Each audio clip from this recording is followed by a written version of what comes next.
You know, the number one thing I tell folks who come to work with me whether they're fresh out of school or even 5 years in the business is, do you like to write? How often do you write? Writing is still, and whether it's Twitter, which is short writing, the hardest thing to do, or Facebook, just really be someone who takes the time to practice your writing. The other thing too is to, I like to say, read and write. Research, understand the world around you. You know, a lot of people don't realize in agriculture the big things that are happening around the state or in Washington affect your industry. You know, what's going on in Washington now on spending, that affects the Farm Bill, immigration. It affects your business and agriculture. And if you're going to be a PR professional working in the agriculture industry, be curious, be knowledgeable, and know how to write so you can do that storytelling.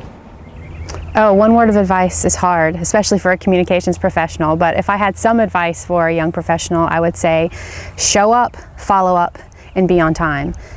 Show up because leaders know that the world is run by those who show up. Just being there will make a difference.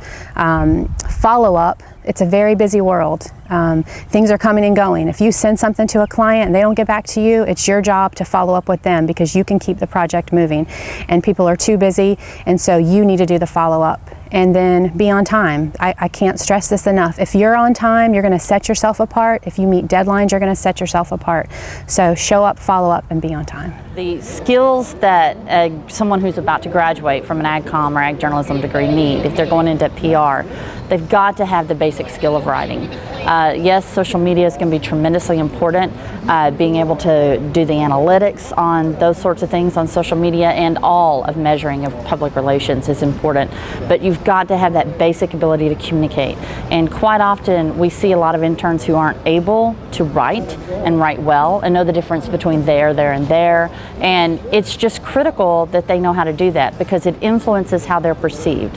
And yes, in a lot of cases, the perception is more negative the older the audience is, but it still comes back to the fact that do it right the first time, do it well, and you'll be respected. Well, we kind of tend to keep things, frankly, pretty simple within Beck's, whether it's in sales or research. Obviously, we look for some technical skills, but the probably two most important things, whether a student would be coming into Beck's to work in communications or sales or research, are attitude and work ethic.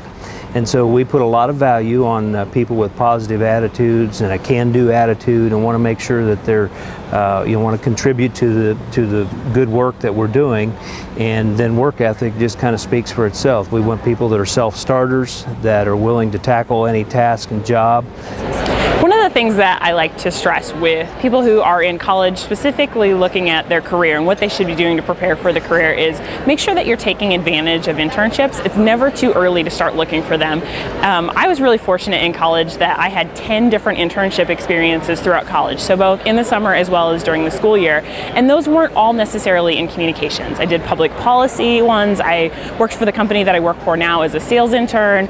I had opportunities to work in our university communications office and to work for different in-house agencies. And so working for different companies and seeing different processes within the ag industry gave me a chance to see all of the different things you can do, because each company has something that relates to communications. So when it came time for me to actually apply for real jobs, I had an opportunity to pick just about anything I wanted to do because I had so many different experiences and I knew what types of things I actually was interested in doing because I had tried a lot of different things.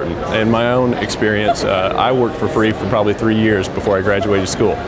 It's that experience that gave me the opportunity to reach out beyond just my local community for a job outside of school and to kind of continue or begin that career path that got me where I am today.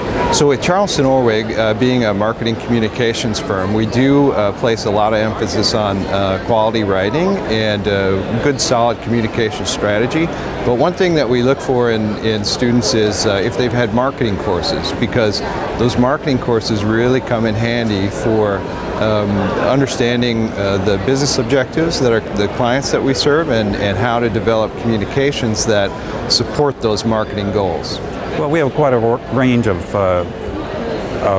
roles to play, from being a press operator or a videographer. So obviously the technical skills, but as far as overall, we want them to be able to communicate well with each other and with our customers, if they have interaction with customers.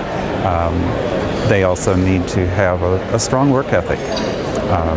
We want them to show up every day in a timely manner and be productive.